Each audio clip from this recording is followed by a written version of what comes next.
All right, here is my trade on NVAX this morning. I noticed it around 9:55 here, made a new high above VWAP, and then it made a consolidation here between 210 and 212. And so I used 210, which was the high of this previous consolidation. I used 210 to play against. Um, I went long here at 211 and had my stop generally under 210 ready to sell. And so I told myself, well, either this is going to consolidate and then break out here and make another leg up, or then I started convincing myself, well, then maybe since you look at the 5 minute chart, it's clearly trending down. I'm trying to do a reverse, more of a longer term reverse, and that's a bit harder to do. And so I told myself, you know what, if I start to see something on the tape that looks like 210 could actually break down, then of course if it breaks 210 here, it's probably going to go down to the bottom of this consolidation. And then if it does that and makes a newer low, well then shoot, this thing's probably going down to the low of the day again. So I don't know, I quickly just thought that that was a better plan. So I got out and then shorted immediately under 210 here, held for a doji. Got a little nervous, and then boom, it dropped, and I was like, oh yeah, this is a good short here. I partialed right at 207, which is the low of this, and then it dropped again, and you can see these volume bars were slightly bigger, a little more conviction. They went right down to those levels. So I partialed at 207, and then I partialed at 204. I felt like 204 was good support, and then I had my next partial set for a little bit above the low of the day. I liked how the low of the day was close to 200, really good number.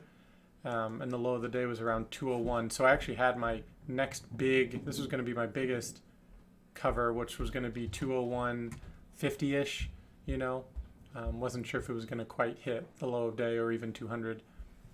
So I didn't get to it, and then it started coming back up. I got a little nervous. So I covered some, and then of course, as soon as I covered, it didn't go much higher. And I told myself, you know what, I need to keep this risk on because I have a good potential winner here. So I immediately added my shares back in. So I basically just cashed in some of that profit, and then immediately added back in. It got down to 204 again, and I just felt like it was about to flush again. So I added in a little bit more, like another 33% more. And sure enough, it flushed down. I partialed at that previous low from here, and then I partialed at pretty big, pretty heavy here. Actually, most of my shares here was at the 201 area, low of day. So here's where I really messed up, because I still had probably 15% of my shares left, which I was totally fine with holding. And I felt like I could have worked with it later on in the day. I started getting impatient. I felt like I was a little tired. It came back up. I wanted to re-add up here, but I just felt like I would have just been getting in too early. I needed to let this thing play out a little longer. Of course, it came down here. I got impatient, played the break, which I don't think was a good call, because not only was it low of the day, but it was also that 200 level number. And that's just, you're going to need a lot of volume to break down through that. And so as soon as I added here, I just didn't like it. I just was really mad at myself. And sure enough, look, it bounced all the way up past my 204 level, which I really liked to play against, and it went up, and I lost some money here, and I'm pretty bummed about that. But not so much about that. I'm just bummed about what I did in here.